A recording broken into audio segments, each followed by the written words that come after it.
Welcome to Rejected Religion Patreon, Tier 2, The Groves of Orpheus. My guest this month is Dr. Matteo Polato. Welcome, Matteo. Hello. Hi, Stephanie. Thank you for inviting me. It's great. I'm very happy to have you here today. For the listeners, I recently had the pleasure to meet Matteo at the recent SWA10 conference, but I had made his acquaintance, funny enough, via a Reddit subreddit on the topic of the show Hellier. And anyone who has followed me for a while knows that I kind of have a thing for that documentary series. But come to find out, I think Matteo is more of a fanatic than I am. So, right? I think you would agree, correct? Yeah, it's an ongoing joke with my friends. I'm the biggest Hellier scholar in the world. That might potentially be true, and I spent a lot of time on Hellier. Yeah, right. So this we were able to bond over our Hellier observations, so that was loads of fun. So anyway, so that's kind of how we came to know of each other and meet each other. Matteo, you uploaded an academic article onto the Hellier subreddit, and when I saw that, I was super excited. The article can be found in the Revenant Journal, Critical and Creative Studies of the Supernatural, issue 12, and it's called The Atmospheric Forteanism of Hellier and the Role of Sound in Recent Practices of Paranormal Investigation. And that's what we're going to be talking about today. So, yeah, amazing. First, I think it would be nice if you could give a little bit of background about yourself and what you're doing, because it's quite varied and it's not only academic work. So this might also give the listeners an idea of why it is that you were approaching this article from the angle that you did. Well, I'm a researcher. I work at the Manchester Metropolitan University in the UK. And I recently finished my PhD, which was on the role sound vibrational resonances in contemporary practices of the paranormal. Contemporary, I mean post-60s, 70s to today. And Hellier has been a big part of my research. Yeah, as you said, I come from a sound, music, sound art background. I'm a musician, sound artist, and recently also an experimental video game developer. And there seems... It may be random things, maybe different, but I think underlying there is the same interest or maybe the same obsession about place and everyday spaces and how they can become charged with ideas, stories, or meaning of haunting, of paranormal experiences, so to limit weird situations. And this kind of runs through my PhD, which was entirely theoretical and written, and my practice, artistic practice as well. But then definitely there are a lot of crossovers, a lot of mutual, I would say resonances between different sides. Right. Good. So that kind of gives us a little foundation that we can build on, because you're not just looking at things purely from the theoretical eye, as it were, but you're also immersed in all of this as well. And yeah, researching it with thinking about this idea of sound and space, and how things happen with sound and space together. So I guess the next question obviously would be, how did you come to find Hellier, and what inspired you to delve into this show on an academic level? I guess I found Hellier during lockdown, if I remember correctly. Probably by listening to Weird Studies podcast, who's always been a massive... Right. Love that show. Inspiration for me. And I think they did an episode or maybe 2 episodes on Hellier.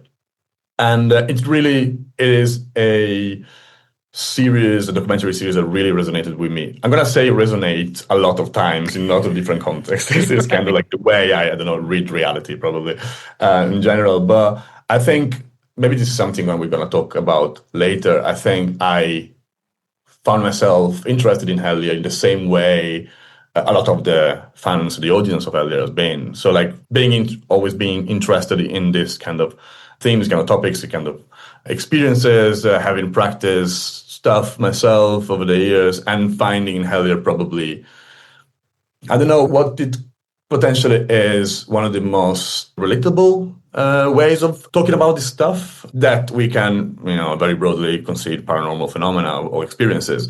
And I think that this is also the reason why it got so popular and kind of shifted, I think, even the discourse around these kind of things online in particular in the in the last few years.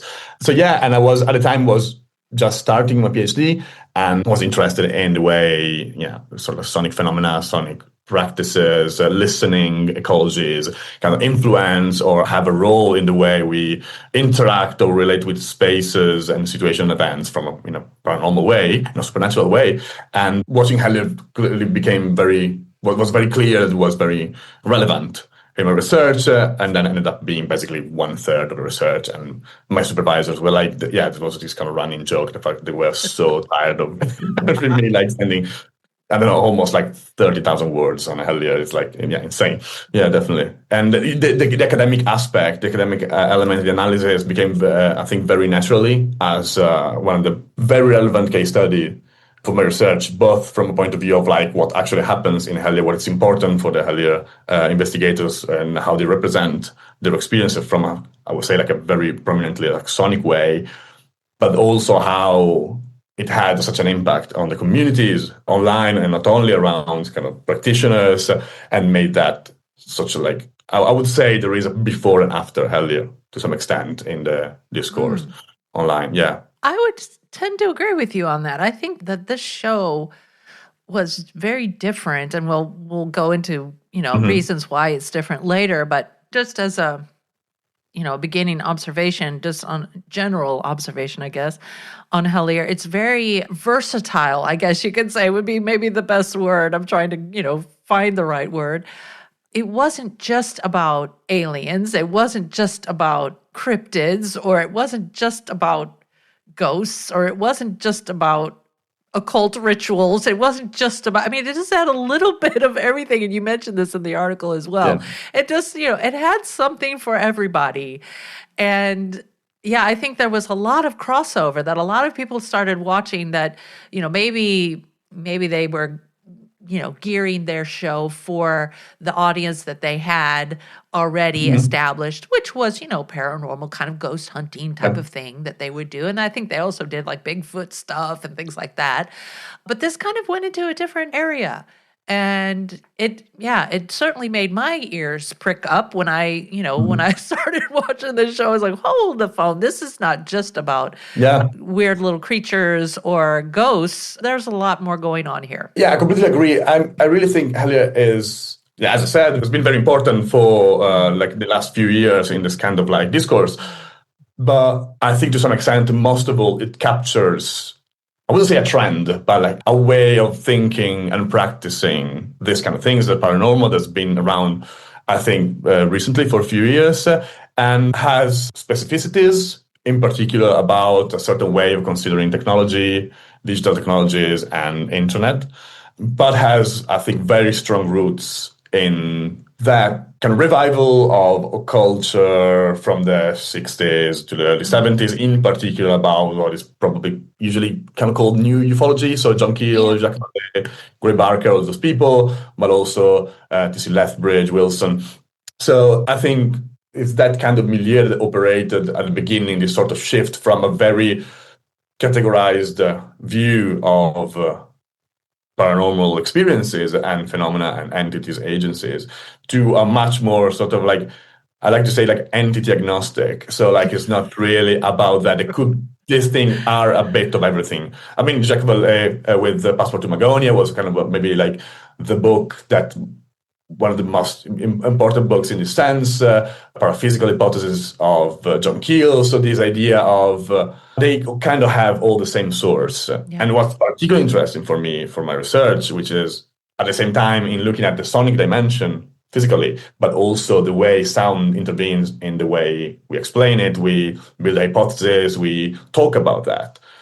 These writers, these investigators, they were conceiving the paranormal, Keel in particular, as vibratory, as sonic or resonant in ontologically. And so this sort of like shape-shifting, very mobile ontology of this kind of like entities or phenomena is because they all come from like a common denominator of frequencies that, Keel talks about the superspectrum. So this sort of extended way of thinking about the electromagnetic spectrum, and says that all the creatures in the paranormal Fortean lore, they all come from these kind of different regions that are inaccessible to us. And we see or hear glimpses of them because they kind of cut through the, like radio tuning, cut through the electromagnetic spectrum. So we have just glimpses of them, but they are made of something which is not entirely fixed. And I think Hellier, what they do in Hellier, the crew, the investigators in Hellier, is really taking this, capturing this, I think, renewed interest in this and formalize it in a new way that talks so much, apparently, to a lot of people nowadays. Mostly because I think, and I put myself in this as well, like as my interest is, because it has to shift the focus from entities to agencies, from fixed things to processes, where not only is not really important how much outside or inside these kind of experiences are, but even like what they are. Like, yeah, maybe we're gonna introduce what the series about later, Yeah. But it's about this alleged like creatures, they call them goblins, that disturbs the locals in this tiny town in eastern Kentucky. They kind of, to some extent, they're sort of like cryptids, a bit like little aliens, but at the same time, they behave as for more like a form of poltergeist.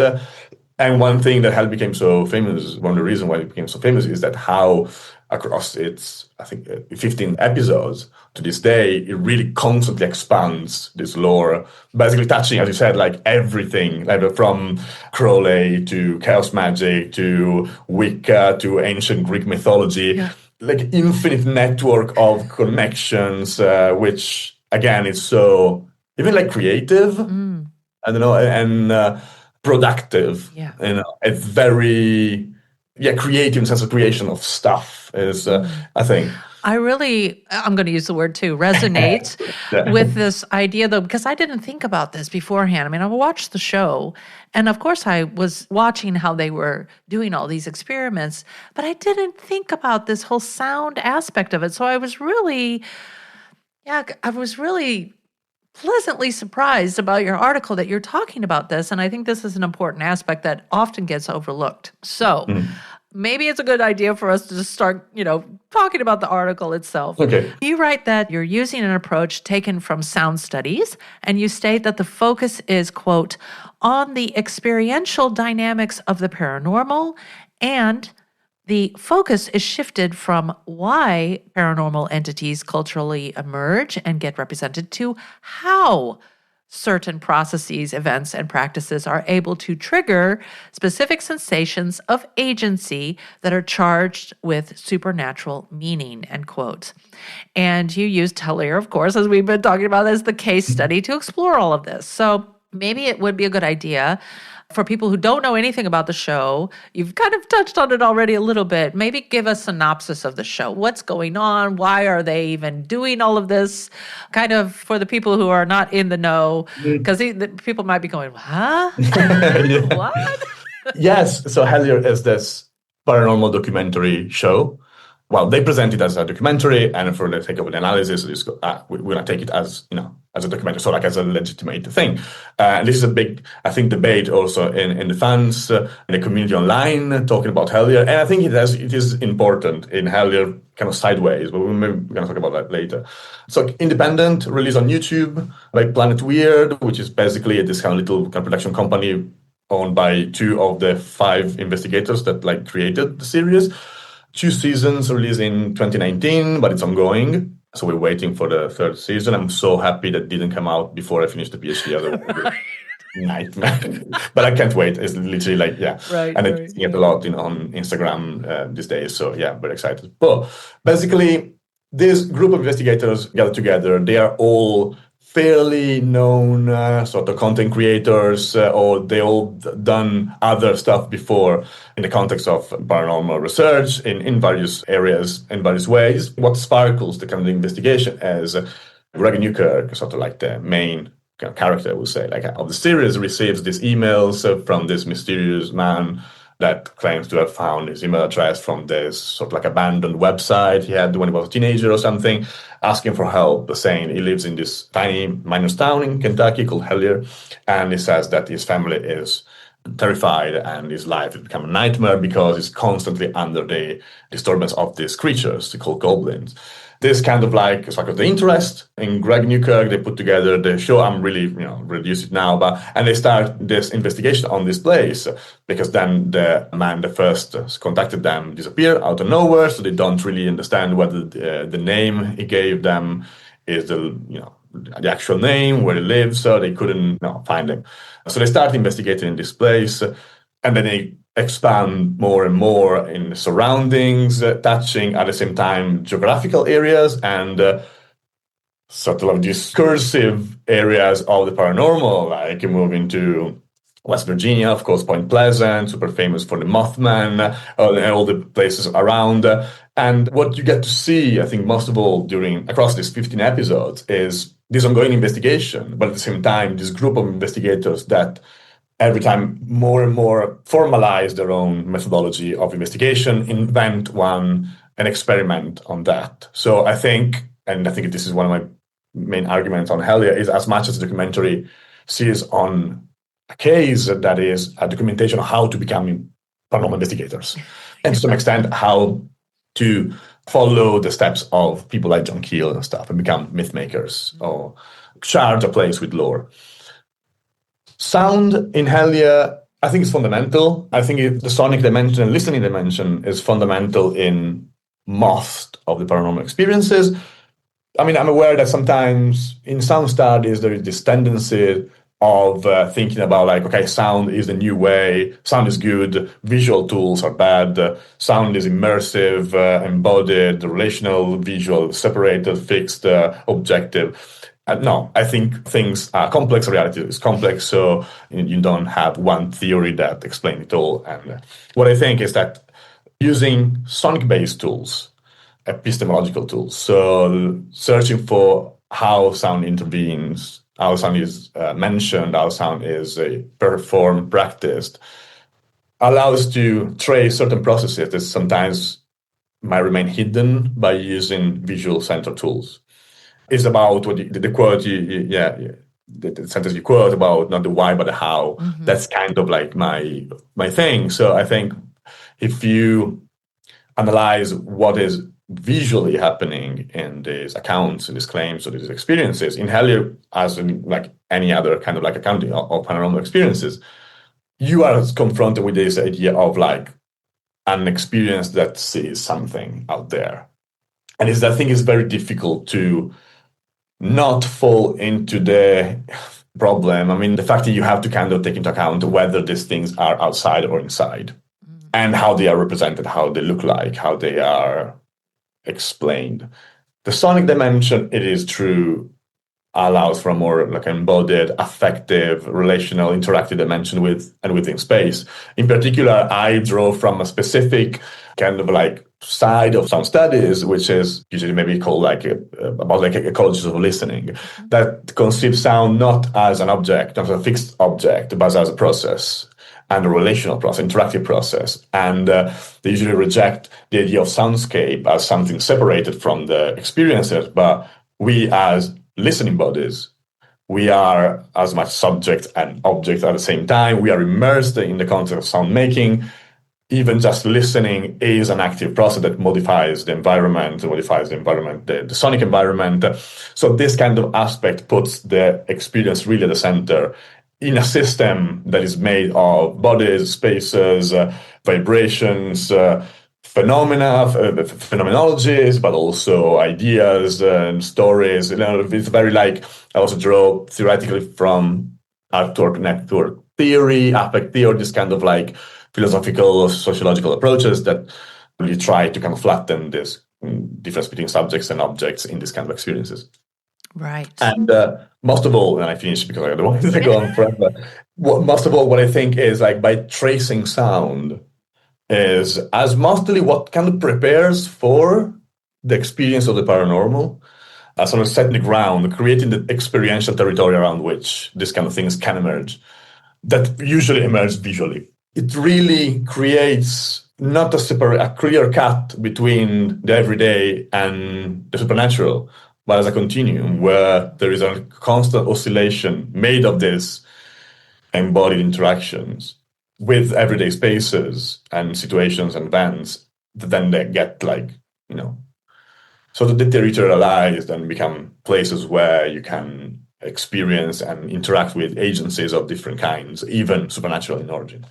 So yeah, I think that that's kind of the main idea about using sound. So like, how do they, in an account of a paranormal experience, how does sound intervene in this kind of experiences, and what does sound tells us about the processes and interaction relationships more than anything else? And in Hellier, I think once you start looking at that from that point of view, it really explodes. It becomes really important, I think. Mm-hmm. I agree. I think that the way that you're looking at it from this very academic, examining everything and using these philosophy or other sociology, different areas where you're drawing your theoretical framework and building your framework for this, of course, you're looking at it in a very specific way.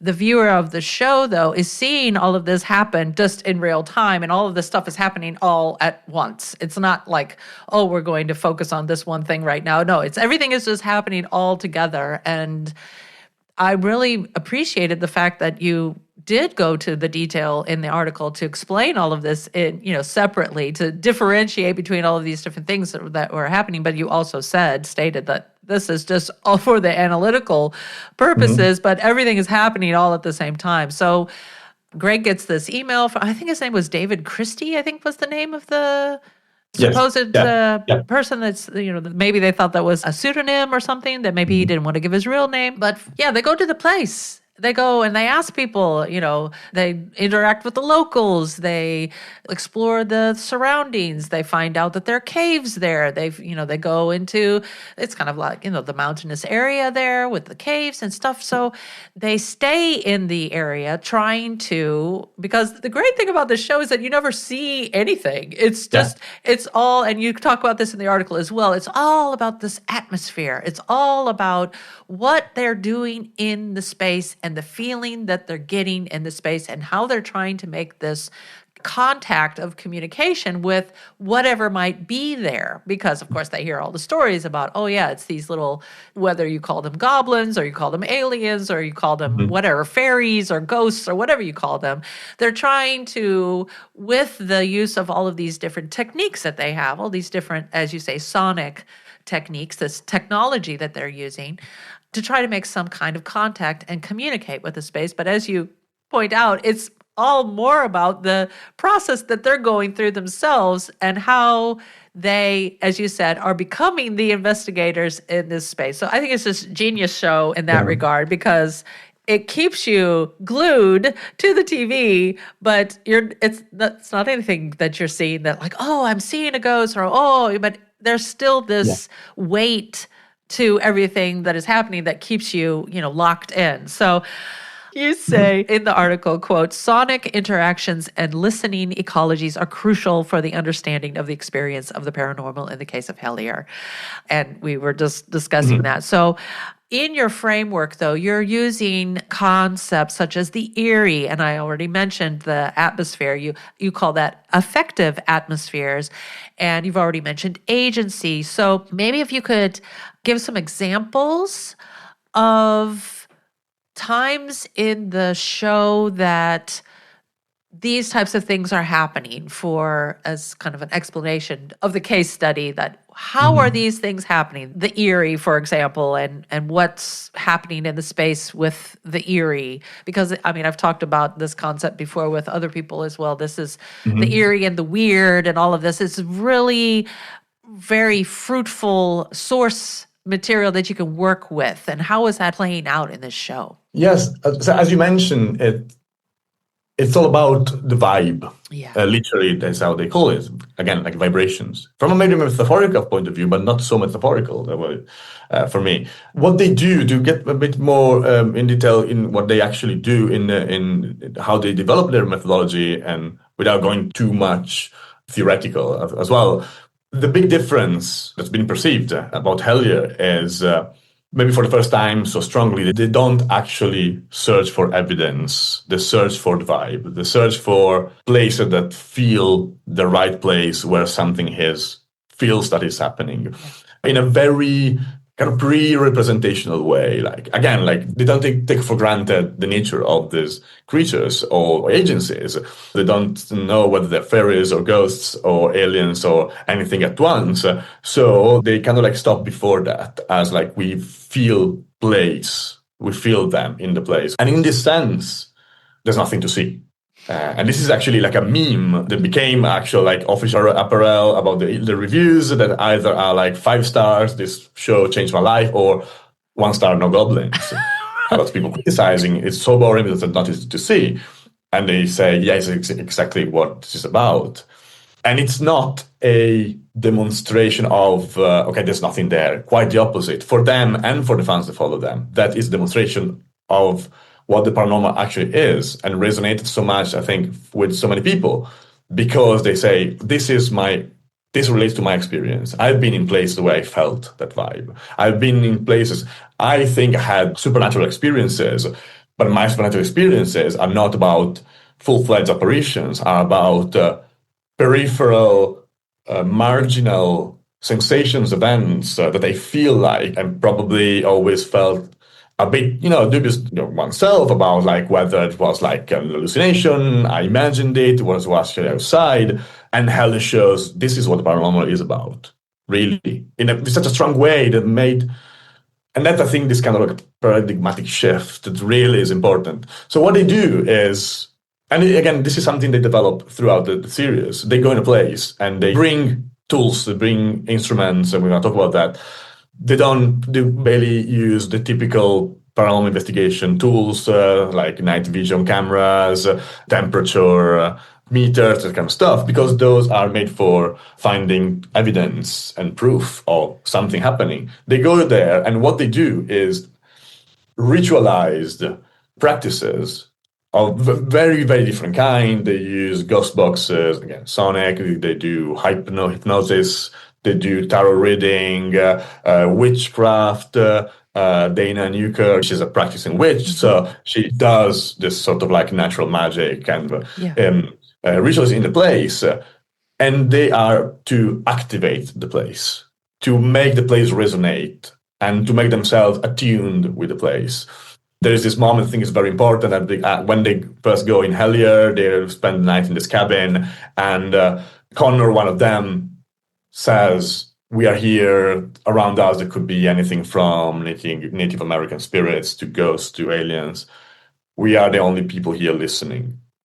And what the listening it talks about is more than just hearing for sounds that can be paranormal sounds, is a disposition towards like being really in tune. I think radio metaphor is fundamental here, like being in tune with the environment, with the place, to be able to not see ghosts or goblins, but to feel them. And then everything else they do. And in this sense, you ask about the earth atmosphere. Affective atmospheres is this concept used in certain areas of human geography, in particular, of these philosophers that talk and geographers that try to define the sense of place as the sense of atmosphere. This is very, very, again, peripheral, very subtle thing, and can defy clear explanations and representations, but it's something that is so much relatable. Like everybody has, entered a place, this doesn't feel right. I don't feel good in the place, or on the contrary, feel very good in the place. McCormack says the atmosphere is the sense of something happening that can be felt. And this is so vague, and it's fantastic because it's exactly what this kind of stuff is about. And the eerie, as Fisher calls it, is the idea of a question of agency. So it's this sort of a doubt that arises whether there could be something or not, but it's not really about saying something that shouldn't exist, like weird, but this much more subtle and liminal sensation. And Hellier is really all about the creation of the conditions for this kind of sensation to happen to them.